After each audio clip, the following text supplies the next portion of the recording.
Alhamdulillahirabbil alamin.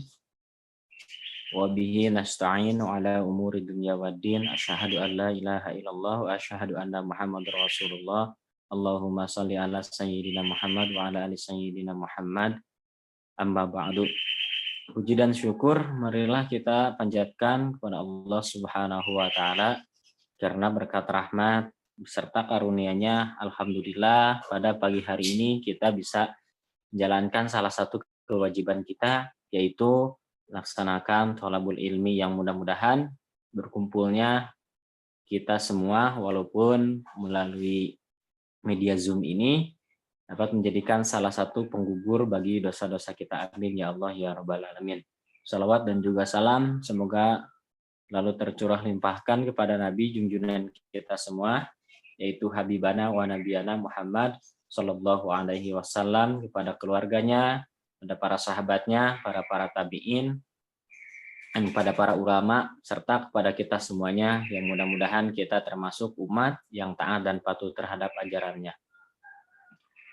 Teman-teman semuanya, alhamdulillah pada pagi hari ini kita akan mendengarkan sajian presentasi dari kelompok pertama, yaitu ada Kang Aziz, kemudian ada Teh Angeli dan juga Teh Kisti yang akan memaparkan tentang peranan metode ceramah dalam meningkatkan aspek kognitif peserta didik.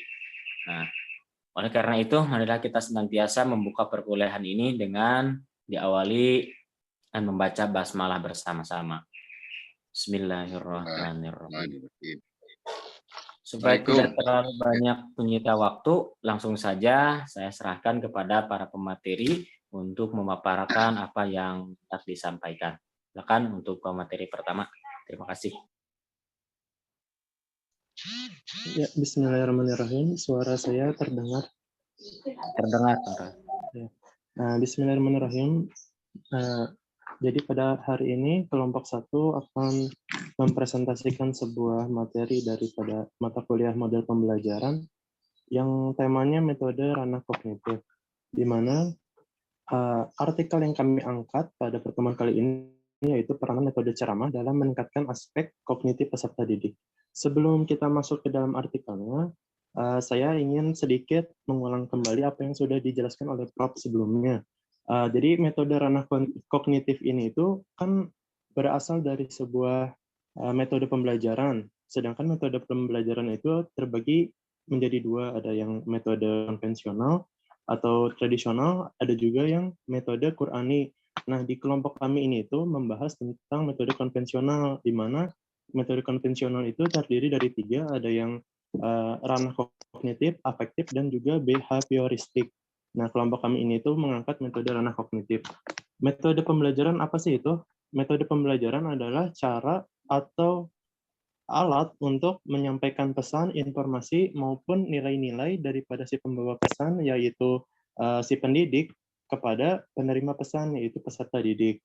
Sedangkan yang dimaksud dengan kognitif di sini adalah aspek yang berkaitan dengan nalar atau proses berpikir, atau biasanya sering disingkat dengan KUA. KUA itu apa? KUA itu knowledge atau pengetahuan, U-nya understanding, pemahaman, dan juga A-nya application atau penerapan. Jadi di sini peserta didik itu dituntut untuk memiliki daya pikir yang kuat, kemudian pemahaman terhadap suatu materi, dan juga aplikasi daripada pemikiran peserta didik tersebut gitu. Next. Nah, contoh daripada metode ranah kognitif ini ada contohnya 3 yang kami berikan. Yang pertama itu ada metode diskusi.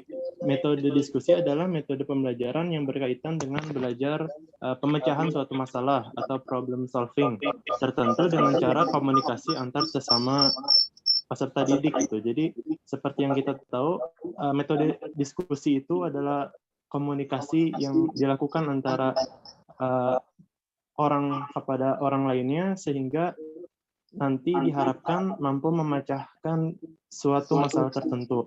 Kemudian ada juga yang disebut dengan metode TTW. TTW itu think, talk, write. Tidak jauh berbeda dengan metode diskusi, metode TTW ini juga merupakan pengembangan daripada metode diskusi itu sendiri. Apa sih metode TTW? Metode TTW merupakan metode pembelajaran kooperatif untuk pemecahan suatu masalah. Di si siswa itu sebelum berdiskusi itu dituntut untuk berpikir terlebih dahulu, kemudian eh, peserta didik tersebut talk kepada atau berdiskusi. Talk di sini itu berdiskusi. Setelah berdiskusi, kemudian hasil daripada pemikiran peserta didik tersebut dituliskan dalam sebuah tulisan. Nah, metode yang terakhir inilah yang akan kita angkat dalam pembahasan hari ini, yaitu metode ceramah. Metode ceramah adalah metode penuturan secara lisan oleh pendidik terhadap peserta didik yang berisi pesan maupun informasi yang dilakukan seorang pendidik di depan kelas gitu. Jadi metode ceramah ini merupakan salah satu metode teacher center di mana pendidik atau guru menjadi fokus utama dalam metode ini. Next.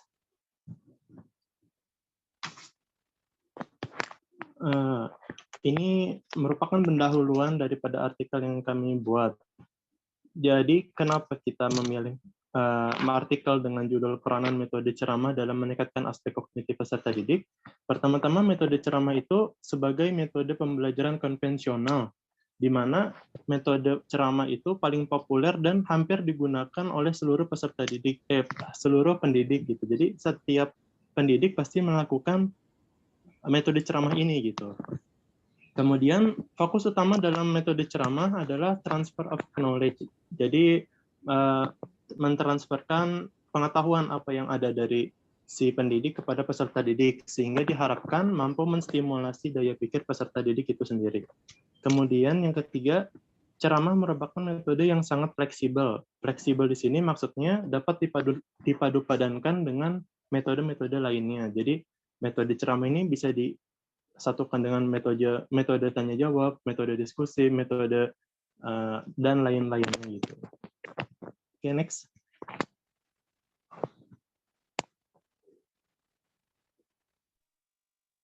Baik, bismillah moderator, suara saya jelas.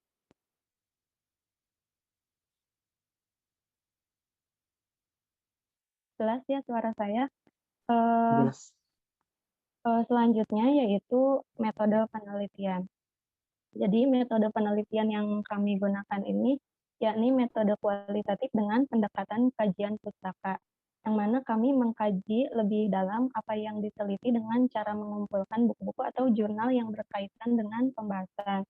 Kemudian juga kami menggunakan teknik pengambilan data dengan cara mengkaji berbagai sumber literatur yang berasal dari berbagai dokumen. Boleh di next? Nah, selanjutnya memasuki hasil dan pembahasan. Yang pertama itu kami menjelaskan mengenai metode pembelajaran ceramah atau metode ceramah dalam pembelajaran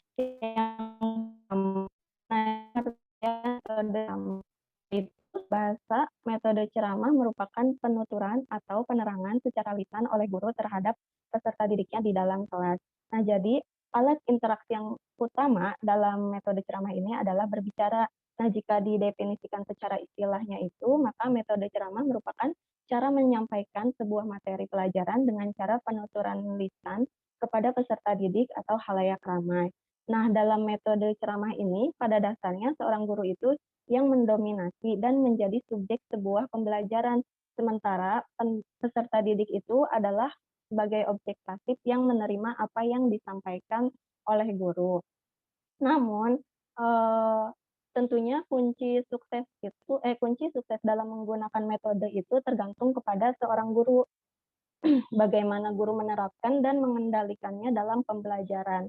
Ketika guru menggunakan metode ceramah, maka di dalamnya itu tetap diselipkan tanya jawab dengan peserta didik supaya kelas itu tetap hidup, materinya tersampaikan, dan pembelajaran sesuai dengan target.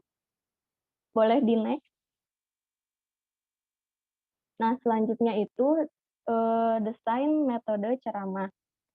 Nah, yang dimaksud desain di sini merupakan kerangka atau langkah-langkah yang menjadi pedoman bagi seorang guru dalam mengajarkan materi kepada peserta didik. Nah, desain metode ceramah ini sesuatu yang harus dipahami dan diikuti oleh guru untuk melancarkan proses pembelajarannya secara maksimal. Nah, adapun desain-desainnya itu terdapat kurang lebih ada 6 desain metode ceramah. Yang pertama itu menyampaikan tujuan pembelajaran itu sendiri. Nah, yang dimaksud dengan tujuan pembelajaran dengan metode ceramah yang dimaksud adalah tujuan pembelajaran yang disampaikan dengan metode ceramah yang telah dirumuskan dengan jelas. Sehingga tujuan metode ceramah sebagai tujuan belajar ini harus disampaikan kepada peserta didik agar peserta didik itu dapat mengikuti pelajaran. Agar mereka juga mengetahui dengan metode ceramah ini akan dibawa ke arah mana dalam pembelajarannya. Misalnya gini, pada tahap ini guru menyampaikan tujuan pembelajaran yang melalui metode ceramah secara tegas dan jelas. Guru bilang kepada peserta didiknya, baik nak, tujuan pembelajaran kita dengan menggunakan metode ceramah kali ini dalam pembelajaran PAI adalah untuk mengetahui pengertian berwudu. Jadi materi pengertian berwudu itu disampaikan dengan metode ceramah. Kemudian yang kedua itu adalah ketepatan metode ceramah yang ditekankan pada aspek pencarian kesempatan dan kondisi yang tepat pada aktivitas kegiatan belajar siswa. Jadi yang pada desain kedua ini, guru itu harus berpikir detail agar penggunaan metode ceramah yang digunakan itu dapat diperhatikan oleh peserta didik. Oleh karena itu, teknik penting yang harus dikembangkan oleh guru saat pembelajaran yaitu mengatur dan menertibkan tempat duduk peserta didik, mengarahkan pembicaraan bahwa saat ini menggunakan metode ceramah, terus meminta komentar 2 atau 3 peserta didik terhadap kesiapan mereka dalam belajar menggunakan metode ceramah, dan mengkondisikan suasana kelas dan mental peserta didik untuk mengikuti pembelajaran menggunakan metode ceramah. Lalu yang ketiga itu mengelola perhatian dan kondisi peserta didik. Jadi pada tahap ini guru melakukan pengelolaan perhatian peserta didik dalam mengikuti pelajaran. Sebab tantangan terbesar dalam pembelajaran dengan metode ceramah itu adalah menjaga perhatian dari peserta didik. Bahkan hasil penelitian juga menunjukkan bahwa peserta didik itu cenderung menurun tajam untuk mendengarkan ceramah yang disampaikan guru dalam waktu lebih dari 20 menit. Nah, mengingat hal itu, maka guru dapat memvariasikan gaya mengajarnya. Misalnya, variasi gerak dan perubahan posisi guru selama ceramah berlangsung. Terus, variasi suara guru untuk menghindari kemonotonan. Lalu, menjaga kontak pandang dengan peserta didik secara merata sehingga peserta didik merasa memperoleh perhatian. Kemudian penggunaan teknik diam sejenak dikala ada gejala peserta didik meninggalkan perhatiannya terhadap ceramah yang disampaikan guru. Lalu penggunaan teknik gestural, terus dan mengekspresikan mimik dengan ekspresi tertentu yang menggambarkan makna tertentu. Lalu pada langkah yang keempat adalah mempresentasikan materi dengan baik agar menimbulkan antusiasme peserta didik. Nah, dalam mempresentasikan materi ini, maka terdapat beberapa teknik yang dapat digunakan oleh guru, seperti penjelasan materi dengan cara naratif, di mana kadang-kadang subtopik yang dikemukakan sebagai kalimat berita atau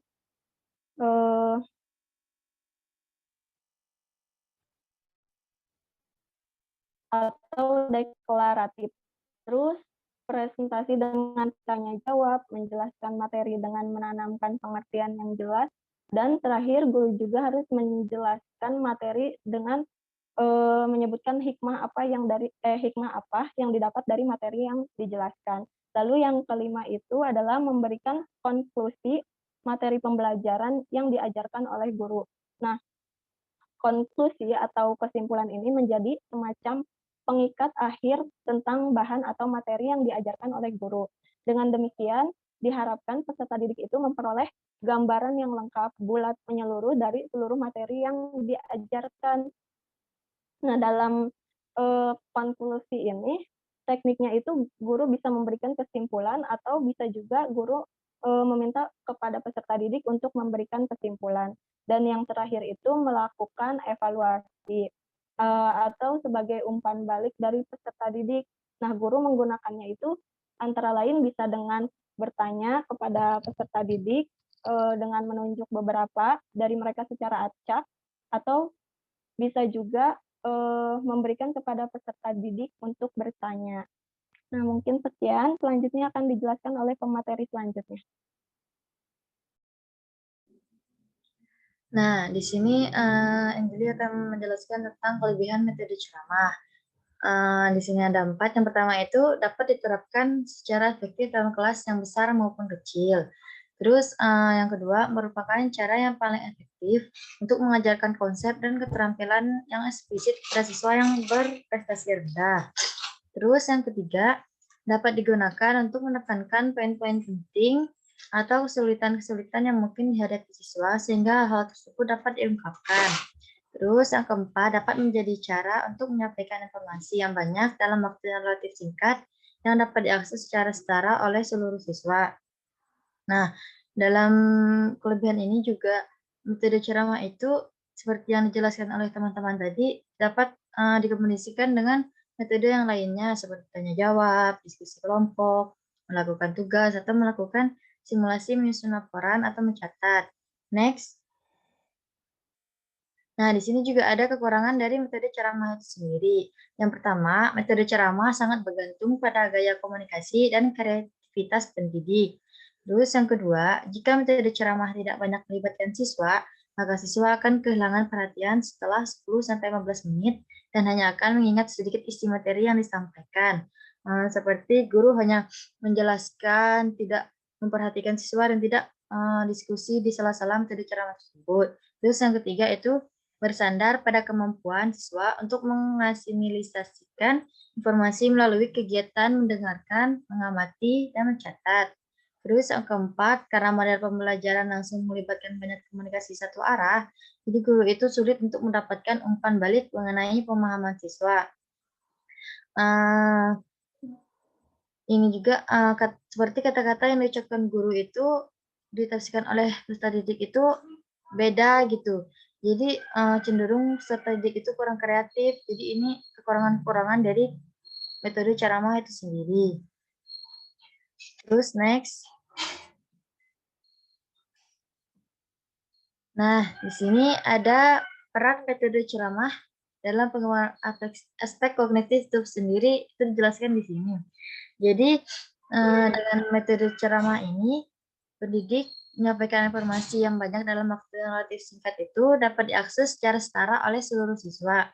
Informasi yang berasal dari pendidik inilah yang harus diproses dalam waktu singkat dan peserta didik itu membutuhkan kekuatan berpikir dan pemahaman yang mendalam dalam menerimanya, sehingga secara berkelanjutan akan menaikkan level kognitif dari peserta didik tersebut. Terus metode ceramah ini juga merupakan bagian dari model pembelajaran langsung yang mana dapat digunakan untuk membangun model pembelajaran dalam bidang studi tertentu.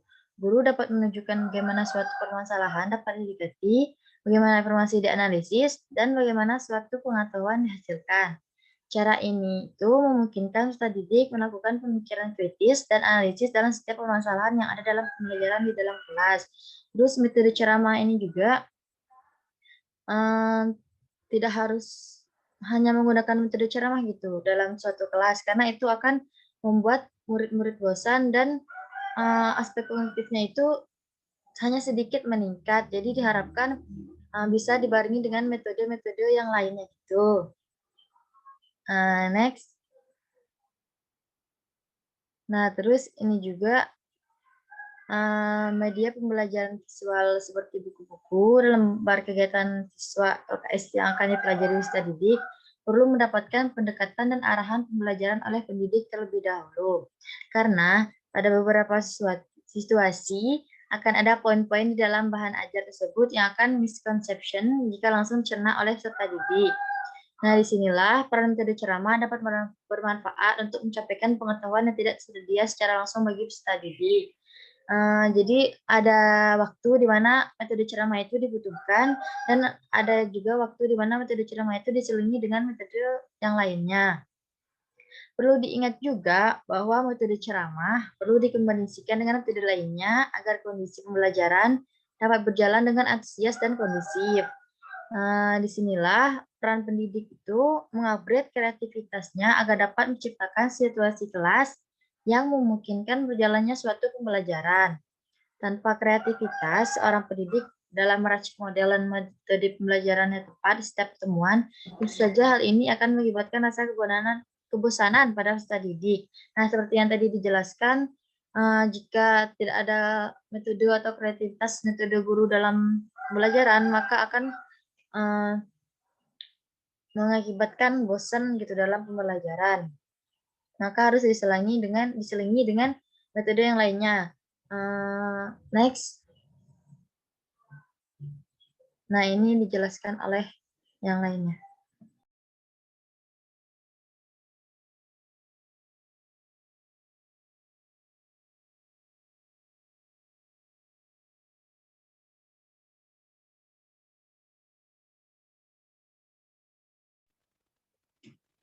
Ya, di sini ada kesimpulan dan saran daripada artikel peranan metode ceramah dalam meningkatkan aspek kognitif peserta didik. Jadi kesimpulan yang pertama, metode ceramah merupakan metode pembelajaran konvensional yang berasal dari ranah kognitif, sehingga pada prakteknya, metode ceramah memiliki peran penting juga terhadap pertumbuhan aspek kognitif pada peserta didik. Perkembangan aspek kognitif yang dimaksud ini ialah perubahan kemampuan berpikir atau intelektualitas. Next. Kesimpulan yang kedua, metode pembelajaran ceramah juga memiliki peran dalam menstimulasi aspek kognitif peserta didik, di mana metode ceramah ini berperan sebagai sebuah cara kerja yang bersistem, sehingga terjadinya interaksi transfer of knowledge antara si pendidik dan juga peserta didik. Next. Nah, ini akan disampaikan oleh pemateri Saudari Kisti.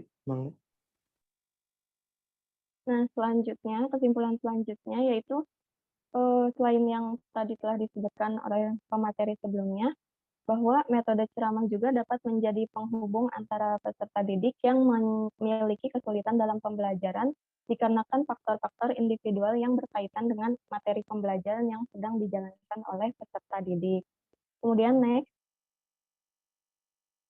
Dan yang kesimpulan yang terakhir ini, bahwa perlu diingat juga setiap metode pembelajaran itu tidak ada yang sempurna. Tidak terkecuali juga dengan metode ceramah ini, maka pendidik yang tidak lugas dalam berbicara di depan kelas akan memberikan kesan negatif pada peserta didik, sehingga akan menimbulkan rasa bosan dan mengantuk pada peserta didik. Oleh karena itu, maka seorang pendidik itu harus kreatif dalam menggunakan metode pembelajaran dan menggunakan kemampuannya untuk menciptakan pembelajaran yang baik, menyenangkan, efektif, dan efisien. Nah, mungkin sekian dari kami kelompok 1. Kurang lebihnya mohon maaf. Selanjutnya saya serahkan kepada moderator. Nah, itu dia pemaparan materi dari kelompok 1. Pemaparan kita masuk saja ke sesi tanya jawab. Untuk teman-teman, barangkali ada yang hendak bertanya, dipersilakan.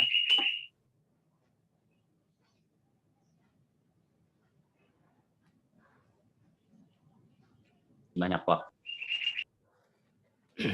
Sebelum ini diskusi ya, Bapak mau ngasih sedikit arahan ya. Halo? Oh iya, silakan Pak.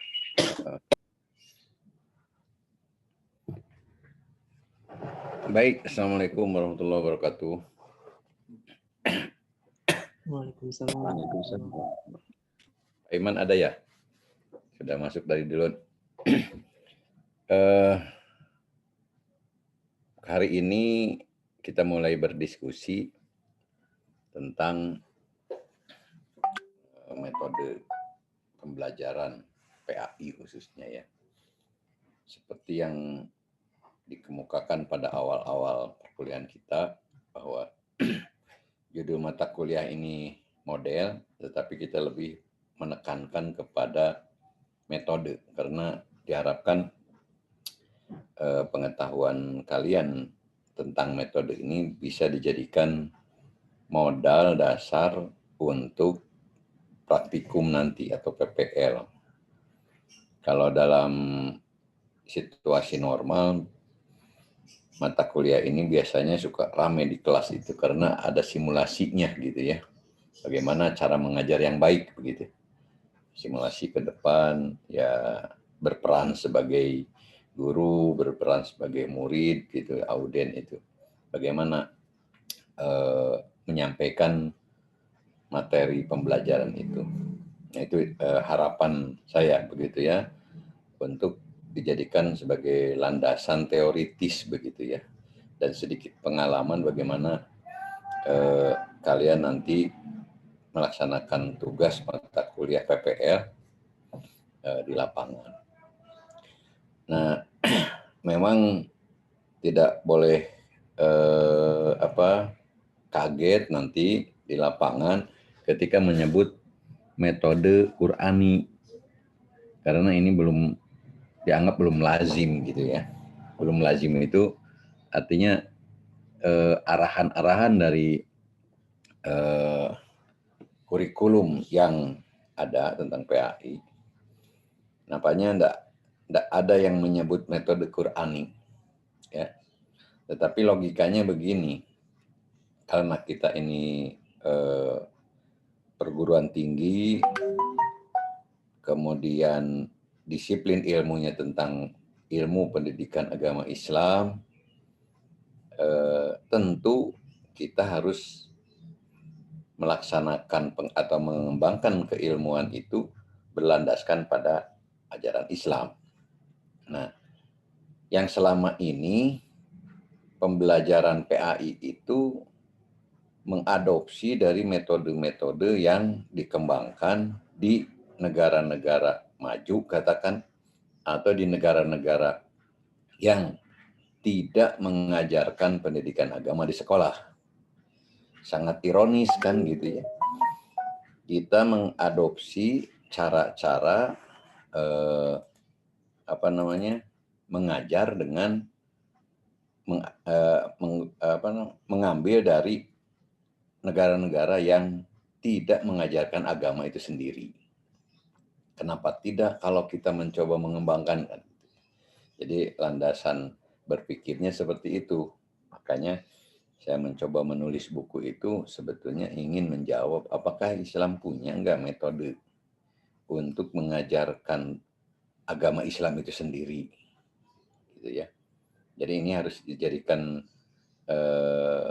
mindset kita, gitu ya. Siapapun yang mengembangkan metode Qur'ani ini, ya bagus kan begitu, karena merujuk pada Quran dan Sunnah.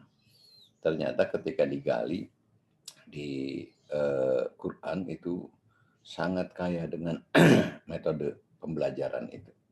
Hanya tinggal bagaimana kita mengemas isyarat-isyarat Al-Quran berkenaan dengan berpikir aplikasi gitu ya. Bukan teoritis saja, bukan kognisi saja, tetapi bagaimana mengaplikasikannya itu adalah otoritas kita begitu atau kewajiban kita. Nah, oleh sebab itu dua rumpun model ini, model konvensional dan model Qur'ani. Nah, apakah boleh mengembangkan metode konvensional yang notabene ini berasal dari Barat? Islam itu sebagai agama yang terbuka. Terbuka artinya silahkan dikritisi, silahkan mengambil cara-cara lain selama tidak bertentangan dengan ajaran Islam, begitu ya.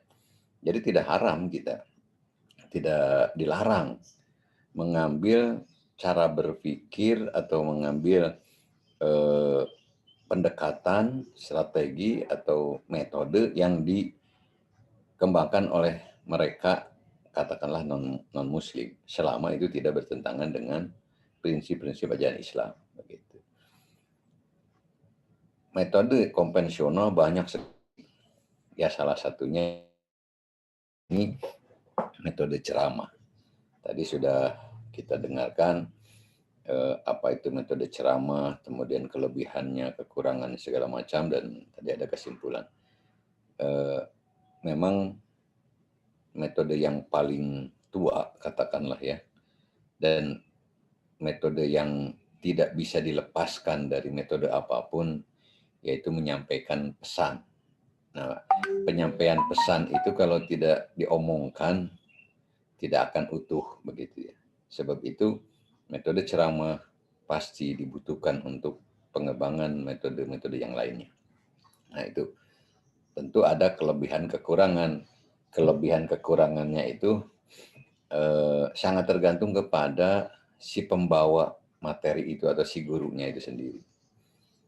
Kalau seandainya gurunya berbicaranya katakanlah Arab gitu ya, tidak jelas, walaupun materinya menarik, maka murid itu tidak bisa menerima dengan baik begitu ya. Kalau umpamanya ngomongnya cadel atau memang tidak jelas lah gitu, ngosom gitu ya. Itu kelemahan kembali kepada si pembawa metode itu sendiri. Adapun metodenya itu sendiri, kelemahannya di mana, kelebihannya gimana, ya saya lihat dari kelebihannya. Metode ini bisa digunakan dalam kelas yang lebih besar, kan begitu ya. Selama tempat itu kondusif atau pakai pengeras suara, ya contohnya saja tabligh akbar, pakai metode apa itu? Ceramah kan gitu ya. Ceramah umum. Nah, ceramah umum.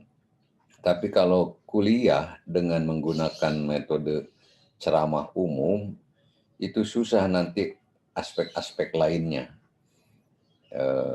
Saya dulu pernah diskusi juga dengan teman-teman yang mengajar agama, satu kelas itu sampai 100 sampai 200 orang. Dia bangga, kelas saya mau banyak katanya, 200. Loh, saya bilang kok masa pembelajaran kuliah sampai segitu? Bukan kuliah umum, bukan kuliah biasa. Nah, pertanyaannya bagaimana kita bisa mengevaluasi kegiatan itu kalau metode ceramah dalam pengertian tadi majelis taklim, ini macam bukan kuliah, ini mah majelis taklim. Kalau yang kelasnya itu sampai 200 orang.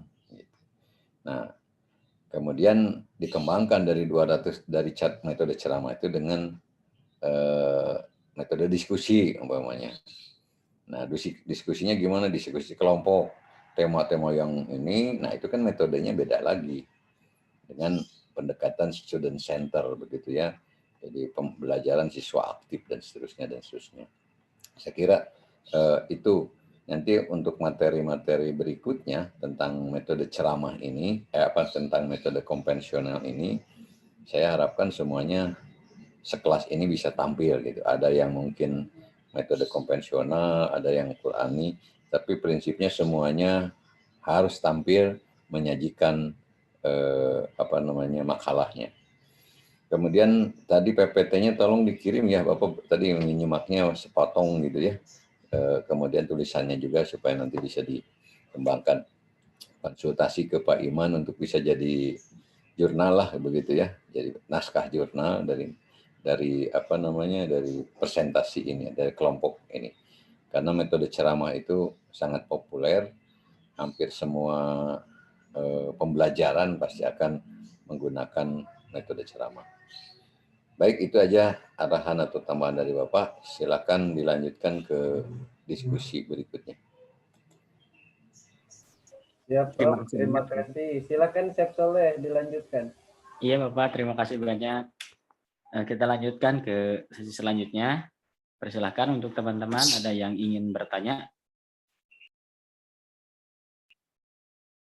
Dari Ahwat, Ikhwan, dipersilahkan. Ayo. 39 orang.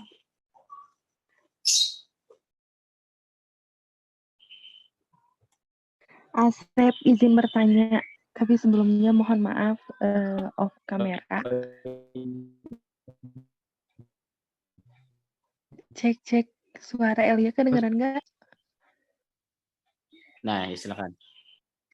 Ya, Bismillahirrahmanirrahim. Mungkin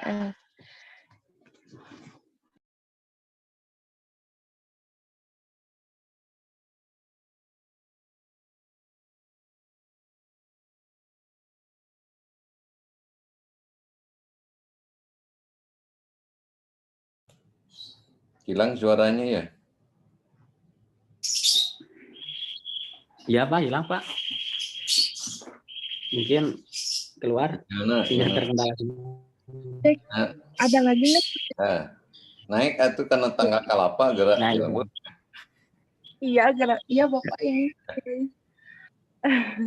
Iya. Jadi izin bertanya, mungkin untuk metode ceramah itu zaman sekarang itu kurang diminati oleh para pendidik gitu, apalagi generasi milenial. Akan tetapi kan metode ceramah itu kan dibutuhkan gitu. Toh secara tidak langsung tanpa direncanakan menggunakan metode ceramah, kita pun refleks gitu menggunakan metode ceramah. Nah, bisa nggak sih metode konvensional kayak ceramah itu dimodifikasi dengan metode-metode yang lain supaya menarik?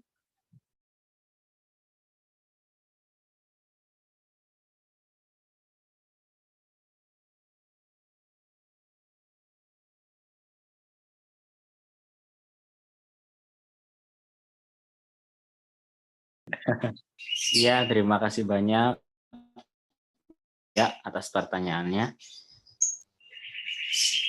Jadi inti pertanyaannya itu bagaimana cara memodifikasi metode ceramah dengan metode-metode lainnya agar pembelajaran yang menggunakan metode ceramah itu dapat berjalan lebih menarik gitu. Nah, selanjutnya dari teman-teman yang lainnya dipersilakan. Windy Asep izin bertanya. Silakan. Baik, Bismillahirrahmanirrahim. Pertanyaan Windy terkait apa sih desain yang tadi kan disebutkan bahwa di sana kita sebagai seorang pendidik atau sebagai guru ketika menggunakan metode ceramah harus memperhatikan kondisi sekitar dan peserta didik gitu ya. Mengelola perhatian juga gitu sehingga peserta didik ini tidak akan mengantuk atau tidak bosan dengan apa yang kita sampaikan. Nah, tetapi pada kenyataannya gitu ya, terkadang karena kita fokus dengan materi yang kita sampaikan gitu, sehingga kita lupa dengan istilahnya tuh aturan-aturan gitu ya, atau desain yang tadi saya sebutkan gitu. Nah, bagaimana supaya kita kembali lagi gitu ya, memperhatikan peserta didik, kemudian kita tidak terlalu fokus dengan materi. Nah, apakah ada kayak semacam selain kita misalnya harus melihat kondisi, misalnya ada orang gitu ya udah ngantuk, ada peserta didik udah ngantuk. Nah, kita tuh harus bagaimana lagi gitu sehingga kita tidak terfokus hanya pada materi saja gitu. Ya, begitu. Dipahami nggak pertanyaannya? Dapat dipahami nggak atau belum?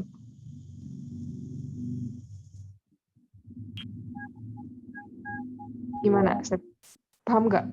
Di inti pertanyaannya, bagaimana penerapan metode ceramah itu dalam pembelajaran agar pembelajarannya itu berjalan dengan baik gitu, tidak ada siswa yang mengantuk karena penyampaian materinya itu dari guru itu tidak terlalu terfokus ke dalam materi yang dibahas gitu. Seperti itu, Pak. Begitu. Begitu, Kang Asep, hatur nuhun. Puntennya terima kasih. Cukup sekian. Mungkin selanjutnya satu pertanyaan lagi dari Ikhwan, mungkin Ikhwan. Kemana ini, Wan?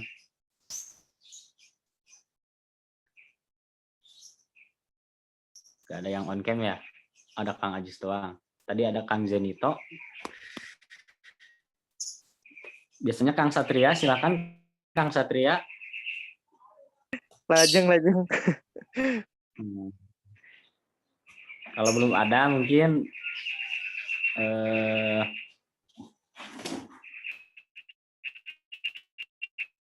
Ya, jawab dulu aja ini. Silakan disusun dulu. Biar efektif, waktunya biar efektif. Iya Pak, kita jawab dulu aja pertanyaan-pertanyaan yang sudah diajukan oleh teman-teman kita ya. Persilakan untuk para pemateri untuk menjawab pertanyaan dari teman-teman kita. Ya, bismillahirrahmanirrahim. Mang Asep izin memberikan jawaban pada pertanyaan pertama dari Teh Elia. Iya, silakan Kang Aji. Tadi pertanyaan itu kan bisa nggak sih di metode ceramah ini itu divariasikan dengan metode yang lainnya? Karena metode ceramah itu katanya kurang diminati milenial.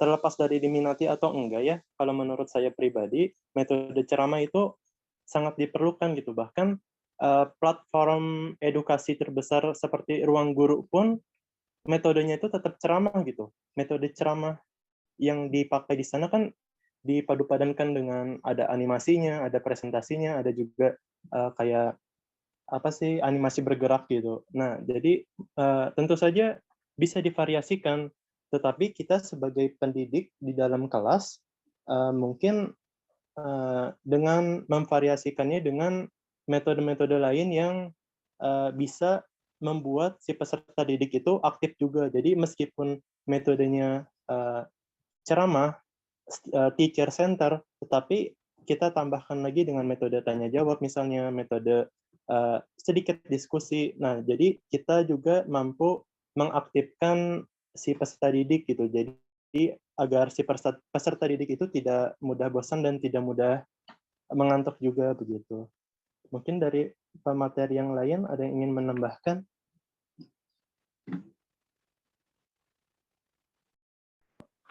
Ya, terima kasih banyak Kang Ajis atas jawabannya.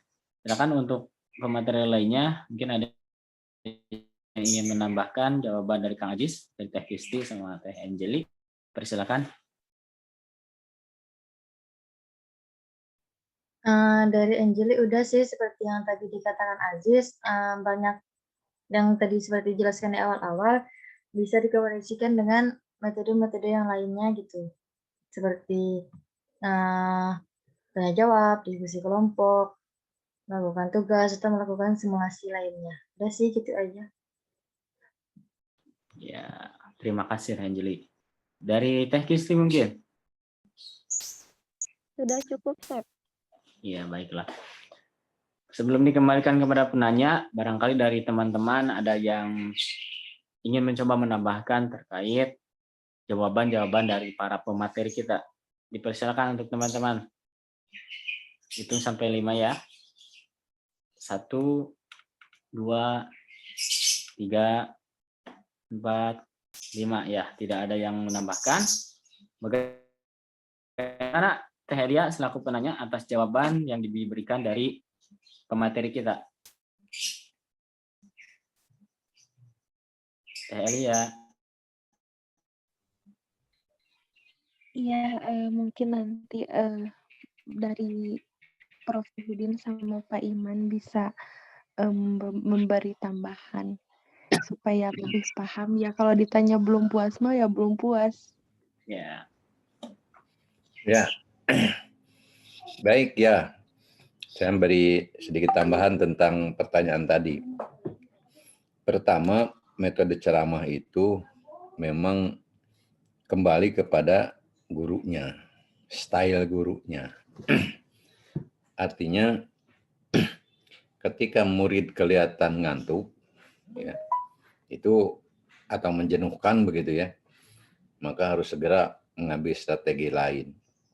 Di antaranya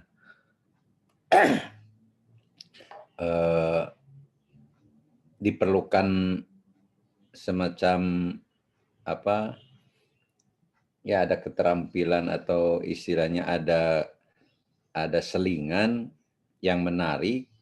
Yang menarik itu sesuatu yang aktual biasanya, yang menyentuh juga kepada dunia mereka, dunia murid, sehingga dapat ada konsentrasi gitu ya, ada genjotan begitu ketika ngantuk langsung membuat ketawa lah begitu ya. Tapi ketawanya bukan mentertawakan yang ngantuk. Nanti kasihan yang ngantuk itu bisa jadi dia demotivasi gitu ya. Itu oleh sebab itu metode ceramah pada prinsipnya tidak bisa mandiri. Perlu juga dukungan-dukungan lain, terutama media. Ya, jadi media itu coba lihat ketika anak-anak sudah mulai ngantuk, kalau ada medianya, coba lihat, kita perhatian semua, ini ada sesuatu yang menarik. Nah, itu kan akhirnya konsentrasi terfokus lagi. Gitu. Sebab itu tadi pertanyaan yang pertama, bisakah metode ceramah itu dimodifikasi? Ya, tadi jawabannya sudah juga disampaikan. Ya sangat bisa, bahkan keterampilan guru di situ ditantang, artinya memodifikasi sehingga pembelajaran itu menjadi aktif. Jadi metode itu bukan segala-galanya, karena dalam teori pendidikan yang sudah kita pelajari, metode pembelajaran itu merupakan atau media pembelajaran itu merupakan komponen penunjang. Gitu. Kalau materi pembelajaran itu bisa disampaikan saja dengan cara apapun, gitu ya, prinsipnya. Tetapi kalau sistematis, terfokus, terancang, disiapkan dengan baik, maka perolehan begitu kan lebih bisa menangkap, lebih bisa masuk secara optimal begitu. Nah, jadi prinsipnya boleh bahkan semestinya dimodifikasi. Hanya bagaimanapun kembali ke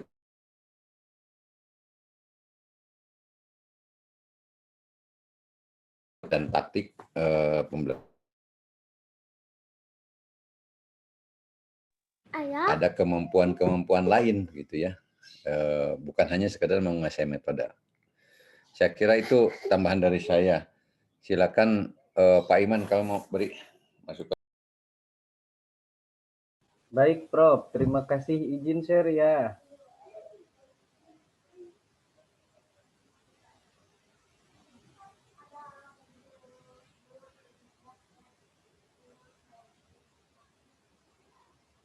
Saya mau cek dulu apakah suara saya terdengar. Terdengar dengan jelas, Bapak. Alhamdulillah.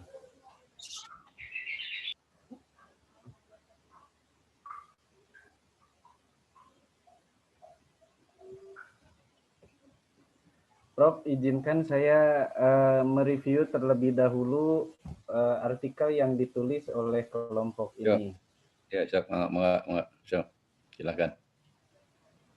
Bahwa yang pertama, ini saya harus bertanya dahulu jurnal apa yang dituju oleh kelompok ini, sehingga template-nya seperti ini. Dan kalau template-nya yang sudah di-download dari jurnal yang sudah dituju, itu sudah memiliki garis-garis yang jelas. Itu yang pertama. Yang kedua, saya ingin memperlihatkan pada Anda di sini bahwa di sini judulnya adalah metode ceramah dalam meningkatkan aspek kognitif. Ya. Coba Anda baca, walaupun misalnya sebagian orang agak alergi dengan teori Bloom yang kemudian direvisi oleh Anderson, tapi paling tidak teori itu telah membuat hasanah kita menjadi luas tentang aspek pengetahuan. Kalau tidak salah di sana bukan bahasanya bukan aspek, tapi dikaitkan dengan kata domain. Jadi ada domain kognitif, karena di domain kognitif nanti ada aspek pengetahuan C1, kemudian pemahaman, aplikasi, kemudian analisis, evaluasi, dan kreativitas. Nah, jika membahas di sini metode ceramah dalam meningkatkan aspek kognitif, maka saya tidak menemukan di artikel ini seberapa jauh ceramah itu bisa secara signifikan dapat meningkatkan aspek kognitif sampai pada level kreativitas atau C6. Yang saya peroleh di sini adalah kaitan hanya dengan seputar pengertian ceramah, kemudian hal-hal lain yang berkaitan dengan metode ceramah. Jadi, antara judul dengan isi ini perlu kemudian lebih dipertegas lagi. Itu yang pertama. Yang kedua, Anda coba lihat di abstrak. Abstrak paling tidak terdiri atas ada satu kalimat yang menyatakan gap ideal dan masalah. Tadi Prof sebenarnya sudah memberikan clue yang luar biasa. Bahwa sampai saat ini metode ceramah banyak dipandang sebelah mata. Itu saja sudah bisa cukup menjadi kalimat ideal dalam atau kalimat gap dalam abstrak. Gitu ya. Yang kemudian yang kedua berisi tentang tujuan dari artikel ini, kemudian metode yang digunakan apa, hasilnya bagaimana, simpulan dan rekomendasi. Termasuk saya membenahi tentang kata kunci. Kenapa ini kata kunci ini penting? Karena ketika orang mencari artikel tentang metode ceramah, maka kemudian orang tidak akan keluar. Paling tidak artikel ini akan terbaca oleh mereka. Karena fokus artikel ini metode ceramah, bukan metode pembelajaran.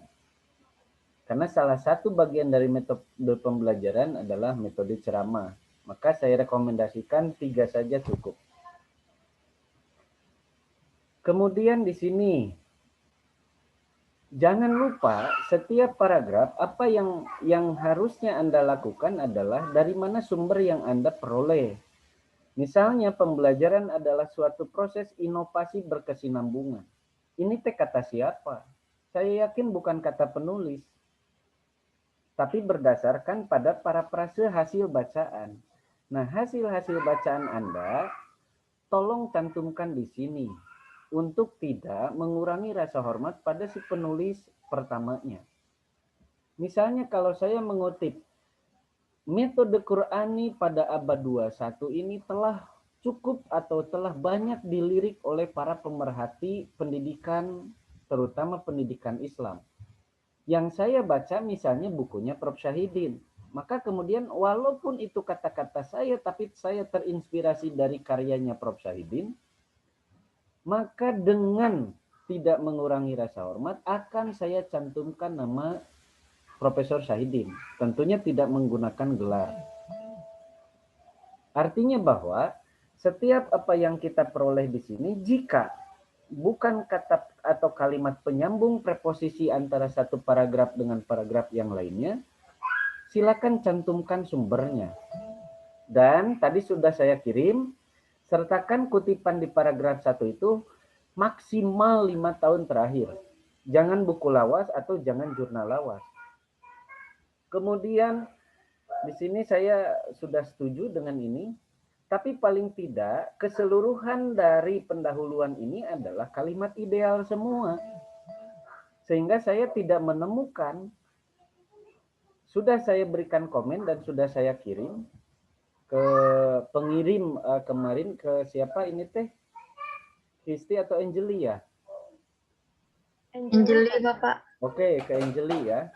Bahwa pendahuluan terdiri atas paragraf 1 itu berisi kalimat ideal tentang metode.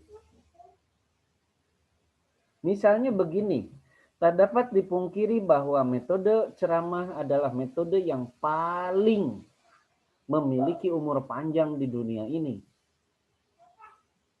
Ketika pembelajaran berlangsung, metode ceramah ini adalah metode yang paling banyak dipilih sampai saat ini. Itu kalimat ideal. cari artikel-artikel yang berkaitan dengan pendapat yang positif tentang metode ceramah. Itulah yang disebut dengan kalimat awal di paragraf pertama. Ini penting. Ini penting.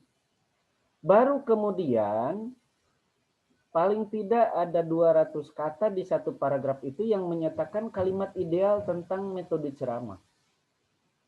Anda bisa menggunakan searching Google Scholar ya. Termasuk tadi gap-nya itu bisa dikemukakan kata pengantar dari Prof. Namun demikian akhir-akhir ini metode ceramah menjadi sorotan. Itu orang sudah mulai penasaran kenapa menjadi sorotan. Begitu kan? Oh, bisa jadi tadi karena Prof. Misalnya ada orang kemudian beralih mengembangkan metode-metode Qur'ani misalnya.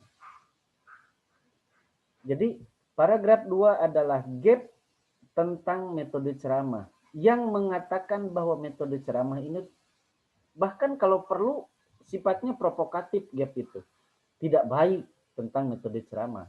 Kemukakan tentang itu dan saya yakin banyak yang berpendapat tentang itu. Disinilah pentingnya Anda, kekuatan Anda membaca dari dan memilih kata-kata kunci ketika searching artikel di Google Scholar. Paragraf 3 ini kemukakan siapa yang telah meneliti minimal 3 penelitian yang telah meneliti dalam 5 tahun terakhir itu tentang metode ceramah dikaitkan dengan pengembangan kognitif peserta didik. Ini penting. Mengapa penting? Kalau misalnya saya di sini membaca, mohon maaf ya, pengertian metode ceramah, saya tidak usah membaca artikel ini. Saya cukup membaca artikel yang lain. Kenapa? Karena artikel ini fokusnya bukan di pengertian metode ceramah, tapi di fokus bahwa metode ceramah dapat mengembangkan, meningkatkan aspek kognitif. Itu fokus utamanya. Jadi jangan lost fokus ya. Jangan lost fokus ketika Anda menyusun artikel. Jadi ketika Anda membahas bahwa metode ceramah ini bisa meningkatkan kognitif, itulah fokusnya. Bukan pada pengertian metode ceramah. Hati-hati ini. Kalau saya kemudian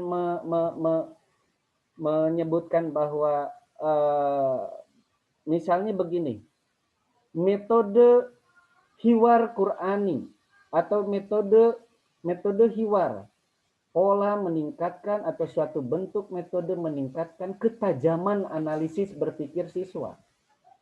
Kalau kemudian saya mengatakan metode hiwar adalah, syarat-syarat metode hiwar adalah, saya tidak usah menulis artikel, tinggal saya baca saja produknya atau tulisannya Prof. Syahidin, selesai. Karena itu lebih komprehensif.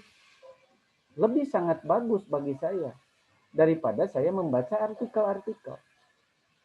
Jadi fungsi artikel itu adalah ketajaman dalam fokus apa yang Anda semua tuju. Oke. Ya.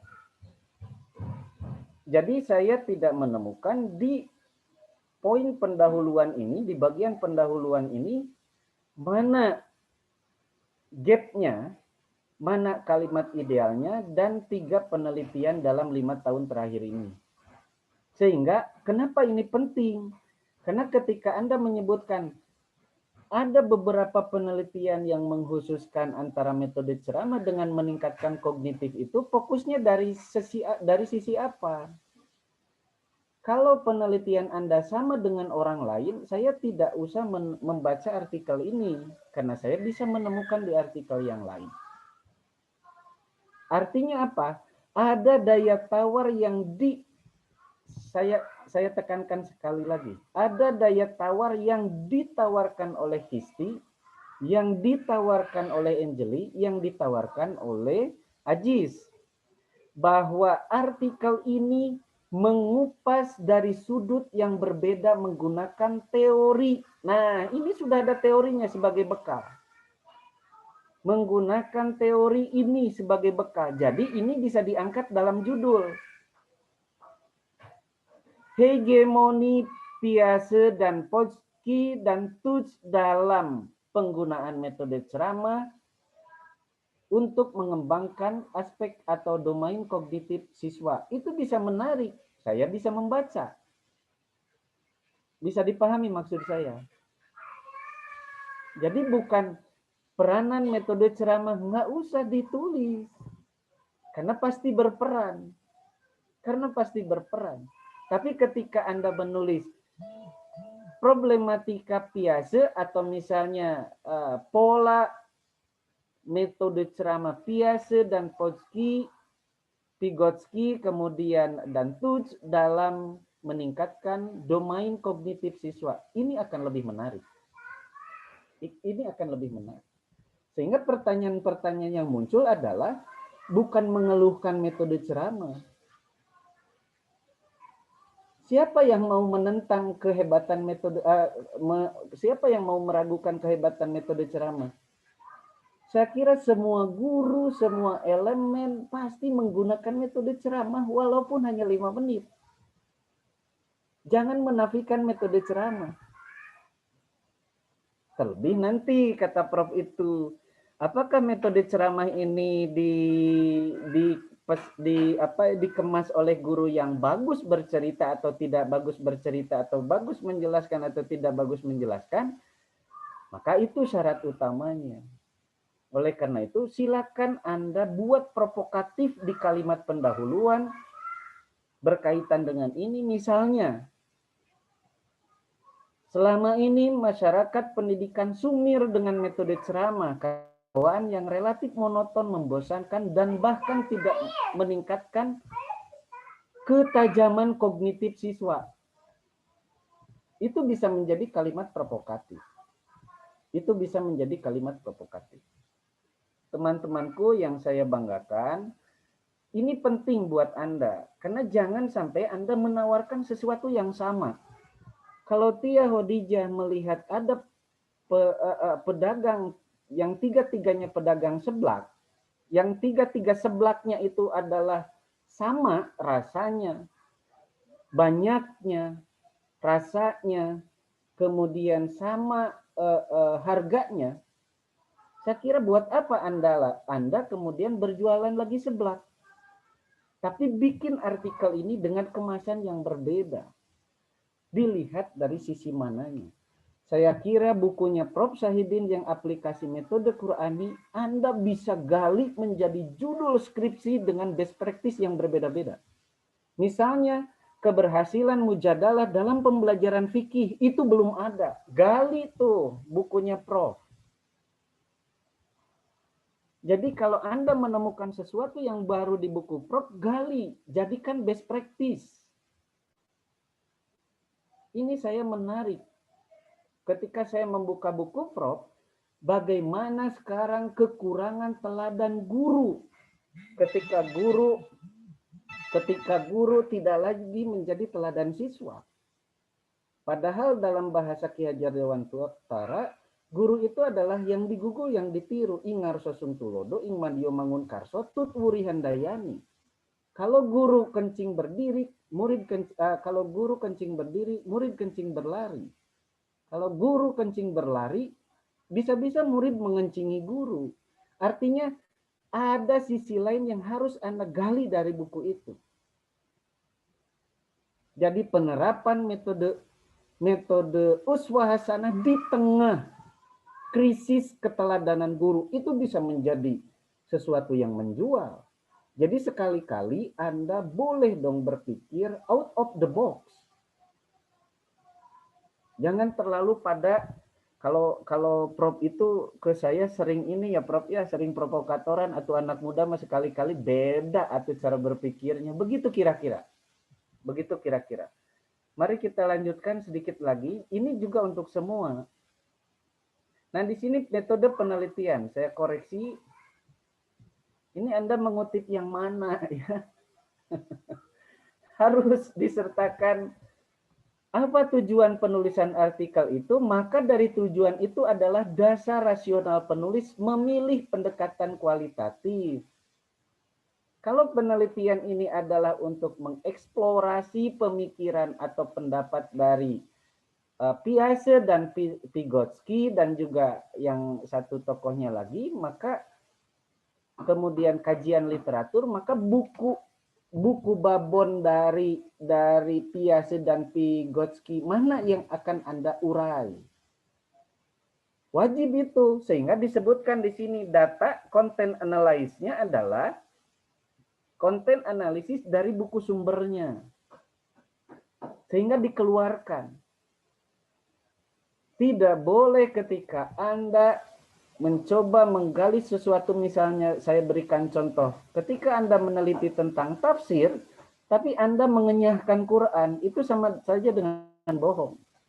Ketika Anda menggali pemikiran Piaget dan Vygotsky, maka buku apa yang karya dari Piaget dan Vygotsky yang kemudian Anda analisis. Sertakan dan tuliskan di sini. Tuliskan di sini. Jangan sampai Anda kemudian menjadi absurd hasilnya, padahal hasil ini sudah sangat baik. Maka dilanjut, ini pindahkan saja. Desain praktek kayak metode ceramah ini pindahkan saja di bab 1 pendahuluan. Bisa di poin awal-awal atau di kalimat yang ketiga atau yang keempat. Jadi saya tidak menemukan mana buku Piaget dan Vygotsky yang dijadikan kerangka kerja dari artikel ini. Anda jangan salah, inilah kerangka kerja yang Anda tawarkan pada kami sebenarnya. Hal ini sesuai dengan teori kognitif Piaget dan Vygotsky. Anda sedang menawarkan ini pada kami. Ya. Yaitu dengan bantuan dari orang kepada peserta untuk mencapai kedewasaan perkembangannya. Ini pasti memiliki prosedur dalam teori ini. Harus seperti apa metode ceramahnya, tapi saya tidak menemukan buku-buku itu dalam pembahasannya, dalam hasil penelitiannya. Artinya apa? Artinya ada ketidakseimbangan, kesesuaian antara kerangka kerja yang ditawarkan dari teorinya Piaget dan Vygotsky dengan pembahasan yang Anda lakukan. Hati-hati itu ketika menulis,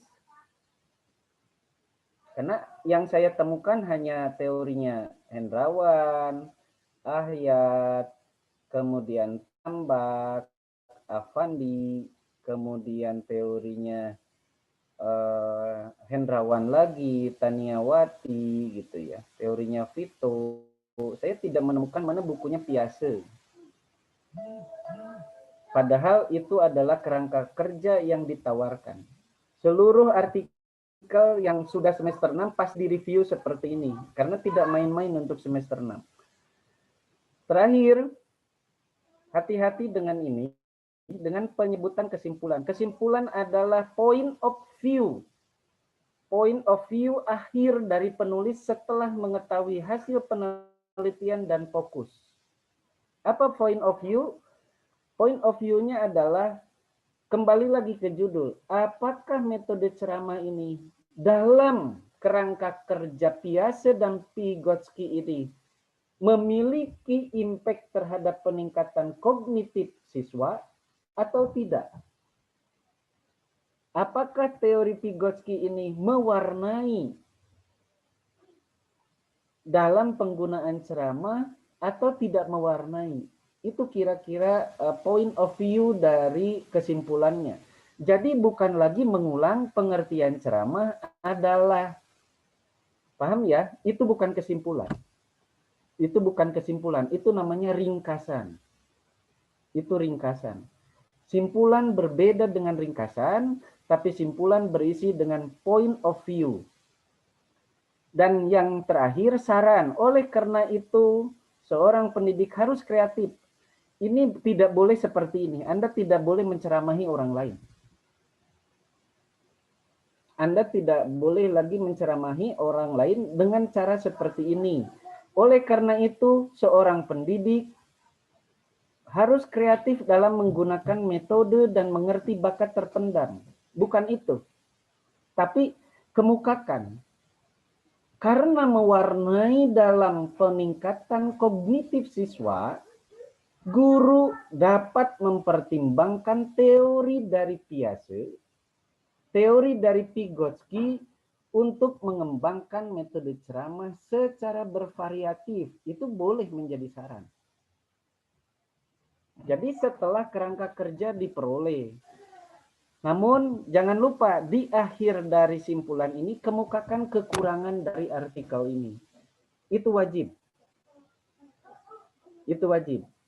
Kekurangan artikel ini hanya memfokuskan pada teori Piaget dan Vygotsky misalnya. Dan gitu ya, ini menjadi kekurangan karena tidak membahas tentang teori-teori yang lain. Oleh karena itu, Prof, mohon izin kenapa ini saya sangat menekankan tentang ini, karena saya tidak menginginkan kualitas dari apa yang diarahkan Prof pada saya, kemudian hasil dari artikel ini sangat maksimal yang disusun oleh teman-teman mahasiswa ini. Oleh karena itu, kalau artikelnya itu terus sampai akhir, Prof, sampai akhir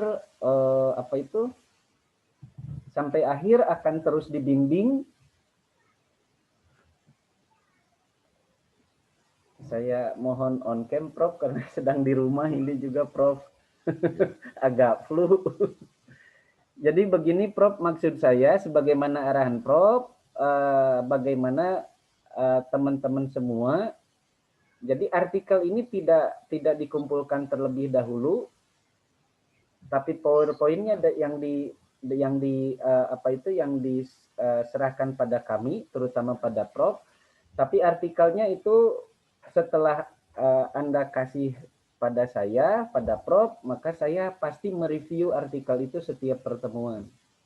Jadi itu pasti dikasih lagi dan terus itu disetor bagaimana kemajuannya, dan kemajuannya itu nanti akan layak disubmit pada jurnal mana. Begitu ya, Prof, kira-kira arahan Prof untuk saya, dan sudah mulai saya terapkan pada penampil pertama ini, Prof. Mangga, Prof, hatur nuhun, Prof.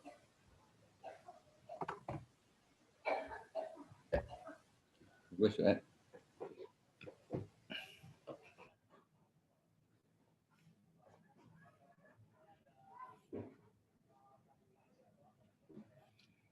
Sudah jelas ya? Suaranya hilang lagi. Mangga, Prof. Sudah jelas ya? Suaranya hilang, Pak Iman. Suanten abdi, Prof. Ya, les-lesan gitu. Oh, mohon panginten kendala jaringan, Prof. Maklum diekek, Prof. Hujan tuh diekek. Tuh, hujan. Ente, Prof, mung panginten sinyalna kacana ka ieu kereta cepat, Prof. Diangkut jika nasta kelewatan ku kereta. Oh. Ya, saya kira ini saya penekanan aja ya kepada semuanya. Pertama kan ini juga harus jadi motivasi ini. Pak Iman itu sedang kuliah ya, S3. Jadi sudah kelihatan ini baru 1 semester juga banyak Piaget juga keluar ini. Tapi ininya belum ini, Prof Kama. Kolbernya belum keluar. Nanti kolbernya belum, keluar. Prof. Masih diteliti, Prof. Kalau yang akhir hayatnya bunuh diri mah, aduh saya agak pusing, Prof, meneladani, Prof. nanti tapi kan Ari Elmuna mah teu naon, Pak Iman. Kolber itu walaupun di akhir hayatnya itu kan ya ini mah sedikit ininya Bang ya, supaya kalian juga punya motivasi untuk belajar terus gitu ya. Ke S2, ke S3. Itu kan kalau ilmu tidak berdasar nilai-nilai ketuhanan itu, kulminasinya sebetulnya bunuh diri itu. Kulminasi kehebatan seseorang punya pribadi yang kafah itu bunuh diri gitu kan. Ini karena parameternya beda gitu ya. Kenapa bunuh diri? Daripada merugikan banyak orang, daripada orang jadi sengsara atau apalah namanya, lebih baik saya bunuh diri. Inilah kulminasi dari insan kaminya dia mungkin ya gitu. Ya itu makanya iman di sini, Pak Iman. Keimanan yang menjadi tolak ukur keberhasilan seseorang dalam berprestasi kan begitu ya. Kalau di dalam ajaran Islam kan harusnya begitu ya.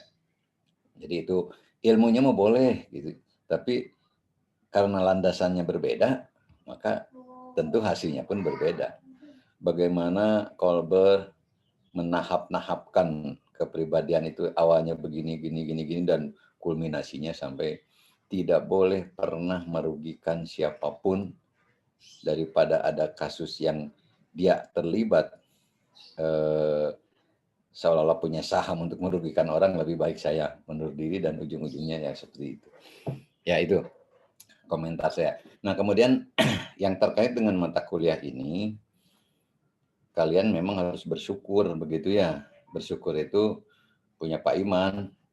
Kenapa? Karena bimbingan untuk membuat sebuah artikel itu tidak gampang. Artinya sampai ke teknis begini, silakan aja tanya. Maaf ya, ke dosen-dosen yang lain juga untuk mendapatkan pengetahuan praktis yang Pak Iman sampaikan tadi. Itu berkali-kali pelatihannya itu, ya. Berkali-kali pelatihan lagi, ada FGD lah, itu lagi. Ya, intinya itu yang harus yang disampaikan Pak Iman. Secara rinci bagaimana menulis sebuah artikel yang patut dan layak untuk disubmit diterbitkan dalam jurnal nasional ataupun internasional. Nah, karena pada akhirnya nanti kalian mau ujian skripsi itu ditanya mana artikel yang sudah atau naskah yang sudah dimuat di jurnal, itu semuanya akan ditanya itu. Apalagi di S2 nanti, di S3. Di S3 itu sampai harus internasionalnya 2 kalau nggak salah. Yang baru boleh ujian sidang kalau sudah punya artikel atau jurnal yang disubmit, yang diterbitkan secara internasional. Nah untuk S1, apa yang disampaikan Pak Iman itu sudah sangat mumpuni begitu ya. Kalau, lagi-lagi, kalau kalian disiplin mengikuti arahan itu. Ini mah sudah cekasarna mah sudah dihuapan begitu ya. Tidak usah mencari-cari macam-macam. Ini sudah diarahkan, dan saya kira mata kuliah yang lain belum tentu diarahkan seperti itu. Sampai nanti ada naskah individual kan begitu. Kalau ini kan masih kelompok. Tapi dengan naskah kelompok juga semuanya harus mengambil makna, mengambil manfaat. Pengakuan publik terhadap kemampuan Pak Iman khususnya dan teman-teman itu sangat dirasakan seperti jurnal kita IPAI itu untuk Sinta genep 7, 8 atau si genep 5, 4 ini langsung ke Sinta 3, 2 besok itu. Bahkan mungkin nanti bisa lebih maju lagi. Makanya prestasi itu ya secara bersinambung. Saya lebih tua ke Pak Iman gini, ternyata Pak Iman merespon dan melaksanakan apa yang diarahkan oleh saya sebagai orang tua begitu ya. Dan hasilnya Pak Iman diarahkan lagi kepada kalian. Jadi lebih praktis gitu ya, sinambung, itulah kaderisasi. Nah, ke depan mungkin lebih ketat lagi untuk lulus di S1 IPAI itu. Sekarang kan dari awal saya mencoba ke teman-teman 1 juz dulu, 2 juz, 3 juz, 4 juz. Begitu 4 juz cukuplah 4 juz untuk hafal. Juz amma pun banyak yang tidak hafal mau ujian sidang. Nah, untuk itu saya kira ini juga perlu menjadi perhatian kita semua untuk meningkatkan kualitas diri dan kualitas institusi. Kami bangga begitu ya. Mudah-mudahan jadi amal jariah kami, para pendiri IPAI, para pembina IPAI, ketika melihat para lulusannya baik-baik, bagus-bagus, intelektualnya, terutama akhlaknya, kan gitu ya. Itu kebanggaan dan itu amal jariah yang mungkin sangat berharga bagi pribadi-pribadi para pembina di IPAI itu. Makanya ini harus dijadikan tradisi di kita, ya. Di tradisi di kita tulis menulis yang benar, dan sekarang memang zamannya kalau tidak menulis, tidak dipublish, ya ketinggalan begitu ya. Saya kasih informasi ini, seorang murid kita, saudara Tatang, itu sudah pada diperbutkan orang itu. S1-nya di kita, saya sama Pak Iman juga yang membimbingnya, dia masuk S2 juga di kita, saya sebagai pembimbingnya. Nah, begitu ujian sidang, ternyata tulisannya banyak sekali. Di internasionalnya sudah 2 untuk S2 itu. Makanya dia menjadi wisudawan terbaik. Coba, wisudawan terbaik tahun lalu itu. Dari IPAI. Itu bangga kami. Kemudian untuk S1-nya Deden, wisudawan terbaik se-UPI. S1. S2-nya ya Tatang itu. Wah, kami rasanya dikasih apa begitu oleh kalian itu.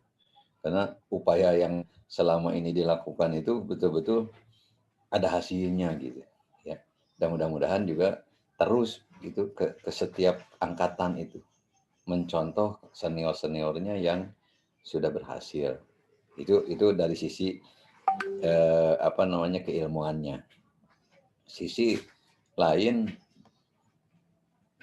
alumni IPA itu kan diserap, alhamdulillah lah. Contohnya yang diterima PNS aja bisa mengalahkan lulusan UIN begitu ya. Ini kan luar biasa. Tidak lebih itu semua kalau di kampusnya atau kuliahnya serius mengikuti arahan-arahan dosen. Itu saya kira pokoknya penampilan yang pertama ini tidak usah berkecil hati ketika banyak dikoreksi bahkan dibongkar itu. Karena targetan kami apa yang kalian presentasikan itu bisa layak untuk dimuat di jurnal. Nah, untuk bisa layak dimuat di jurnal itu karena ada syarat rukun jurnal. Nah, Pak Iman yang sudah menguasai. Bahkan saya minta tolong ke Pak Iman itu ke kuliah S2. Saya, Pak Iman, tolong ini jelaskan bagaimana cara menyusun artikel yang bagus itu. Nah, udah ada kuliah tambahan dan mereka merasa tertolong. Bagaimana cara mencari referensi begitu ya di Google Scholar dan sebagainya lah begitu di Sinta. Itu dirasakan manfaatnya oleh mereka. Makanya ini harus serius lah begitu kuliah. Apalagi ini semester 6 ya, semester 6. Dan memang arahan saya juga kepada Pak Iman khususnya, bagaimana semua mata kuliah itu memberikan inspirasi kepada mahasiswa kalau semester-semester kayak begini, semester 6 ini, untuk bisa ditingkatkan menjadi dapat judul skripsi. Kecenderungan kalau mau bikin judul skripsi harus disesuaikan dengan kecenderungan kita, kemampuan kita, dan kesukaan kita. Kalau kita tidak suka dipaksakan agak berat, tapi kalau kita suka walaupun belum banyak tahu itu dikejar, dicari kan. Jadi prinsipnya kecenderungan kita, saya ini senang ke metode pembelajaran, di situ kalian cari referensi tentang metode. Jadi saya kira itu tadi sudah diberikan beberapa contoh untuk mengangkat judul-judul dari materi kuliah. Dan ini sudah terbukti. Umpamanya yang banyak mengangkat yang suka metode, ada yang hiwar, implementasi metode hiwar, itu kalau sudah di lapangan ininya. Ada juga konseptual tentang metode Qur'ani ini. Bahkan di skripsi kemarin di tesis sudah muncul juga banyak itu pengembangan model kalau di tesis itu ya model. Karena jenjangnya kan gini supaya paham juga ya. S1 itu di mana tuntutannya lulusan S1 itu. Lulusan S1 itu bisa mengimplementasikan teori ya, membuktikan teori satu teori. Ya, tidak ditugaskan untuk membangun sebuah teori S1 itu kalau di jenjang KKNI itu ya. Jadi hanya bagaimana mengimplementasikan satu teori. Ya, itu. Kemudian naik ke S2. S2 itu inovasi. Beberapa teori digabungkan inovasi menjadi temuan dia. Gitu ya. Ya tetap aja merujuk pada A, B, C, D, merujuk pada A, B, C, D. Tapi kalau sudah disertasi, itu hanya sebatas teori-teori pokok saja yang diangkat menjadi landasan pemikirannya, tetapi lebih banyak apa yang menurut dia gitu ya. Makanya otoritasnya kalau lulus S3 itu sudah menjadi ahli. Sebab itu disertasi itu tuntutannya temuan, bisa membangun teori sendiri. Tidak kata orang terus gitu kan. Kalau di S3 itu kata si anu mana cek manehna cenah. Kata kamunya mana? Kata orang semua. Tidak sah jadi dokter kalau hanya kata orang kan begitu ya, atau menyebut. Tapi justru ada terobosan yang sudah dibangun mindsetnya tadi sama Pak Iman itu dalam menulis artikel itu ya. Tidak usah pengertian ini, padahal judulnya tidak mencerminkan. Anggap aja yang membaca itu sudah tahu pengertian itu kan gitu. Metode ceramah adalah ini. Padahal judulnya efektivitas dari metode ceramah umpamanya gitu ya. Nah ini saya kira penting arahan pagi ini. Jadi gayung bersambut Pak Iman menyampaikan secara teknis penulisan, gaya penulisan dan lain-lain. Prinsipnya tadi sudah saya sampaikan bahwa apa yang kita peroleh dalam perkuliahan itu harus menjadi buahnya itu tulisan. Nah dari situ muncul inspirasi untuk melanjutkan, paling tidak mendapatkan judul untuk skripsi masing-masing. Tidak terasa loh, sekarang sudah semester 6, semester 7. Akhirnya semester 7 itu idealnya sudah selesai gitu kan skripsi Anda.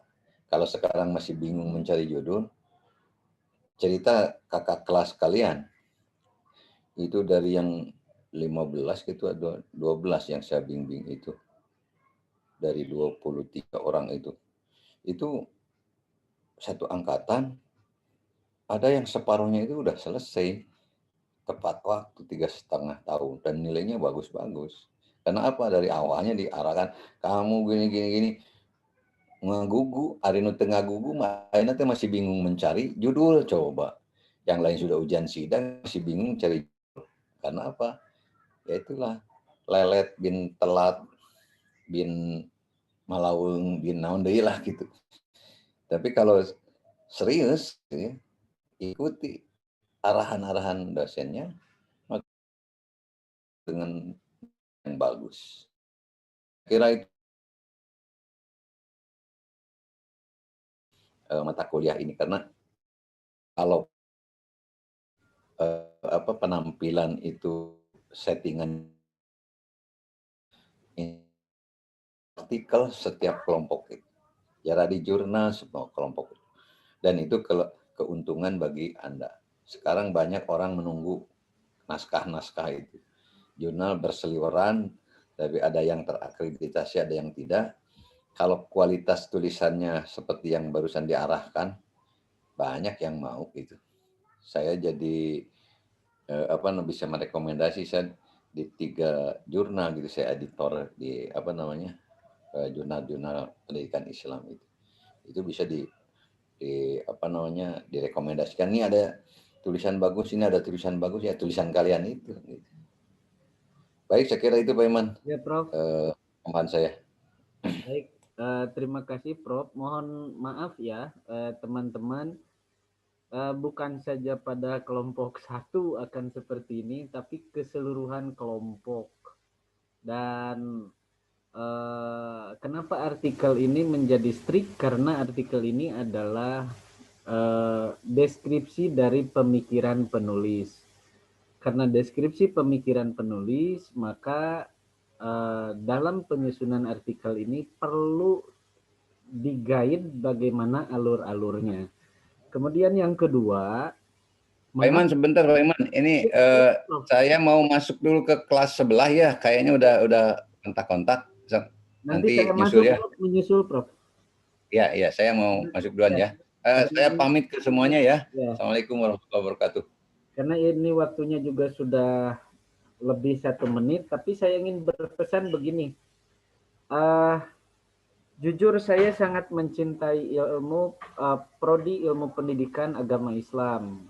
Karena ilmu prodi pendidikan agama Islam itu berdiri di tengah-tengah berbagai tantangan dan sekarang sudah mulai establish itu sudah mulai ada ketenangan dalam kestabilannya.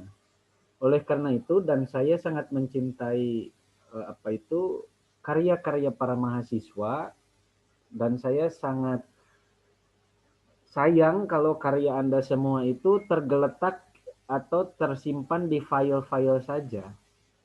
Oleh karena itu, karya Anda harus terbaca oleh orang lain. Dan saya bersedia secara sukarela tanpa dibayar, bersedia misalnya sekarang artikel kelompok 1, silakan terus kirim lagi revisinya ke saya, kirim lagi revisinya ke saya.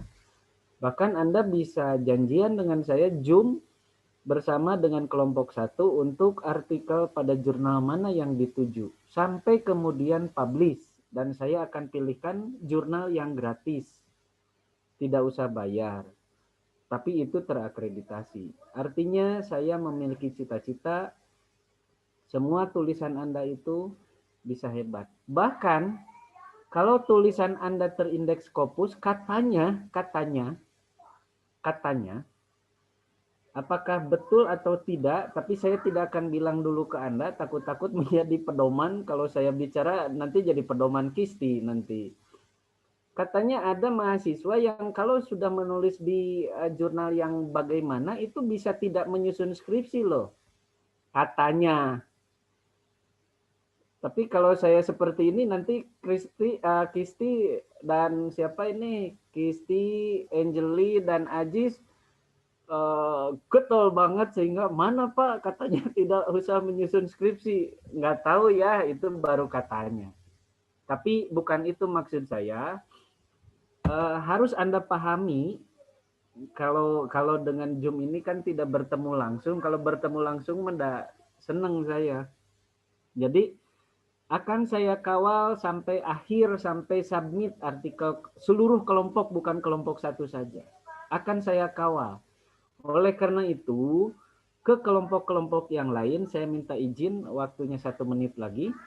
Saya minta pada kelompok-kelompok lain, artikelnya jangan ditunda-tunda, segera kirim, biar segera direview. Ya. Dan kalau memang perlu kita mengadakan pertemuan untuk review, silakan. Saya bersedia. Karena saya sudah mengikrarkan diri saya untuk prodi ilmu pendidikan agama Islam. Saya cinta prodi ilmu pendidikan agama Islam sampai akreditasi dari C ke A. Dan kenapa ini penting? Karena salah satu klausul sekarang di laporan borang akreditasi seluruh Indonesia itu ada klausul 57 dan 59. Jadi JIS kudu pahamnya ada klausul 57 58. Apa klausul itu? Klausul itu mahasiswa ikut serta dalam penelitian dan mahasiswa memiliki publikasi artikel pada jurnal terakreditasi bahkan terindeks Scopus. Bayangkan kemarin itu waktu akreditasi audit AMI, audit mutu internal berkaitan dengan akreditasi prodi, poin 57 dan 59 kita nol. Kita nol, karena tidak memiliki satupun. Maka saya berjanji pada diri saya atas kecintaan saya pada prodi ini dan atas penghormatan saya pada potensi-potensi besar Anda, mari kita bersama-sama menulis yang baik. Dan ini akan bermanfaat ketika Anda menyusun skripsi. Sangat bermanfaat. Yang saya rasakan begitu. Karena saya pun nyusun disertasi sekarang nyimpennya bukan di nyusun disertasi. Jadi saya nyusun artikel dulu. Disimpan berdasarkan rumusan masalah disertasi. Nanti kalau sudah beres artikelnya tinggal diturunkan jadi disertasi. Itu cara saya. Saya bikin capstock dulu. Baik, terima kasih Kisti, terima kasih Ajis, terima kasih Angeli, dan terima kasih tadi Asep ya. Mohon maaf saya potong. Dan terima kasih pada yang bertanya juga audien. Silakan segera kirim artikelnya untuk kemudian saya review dan kita bersama-sama ada laporan kemajuan. Kita akhiri dengan bacaan hamdalah dan saya kembalikan ke Asep. Silakan Asep.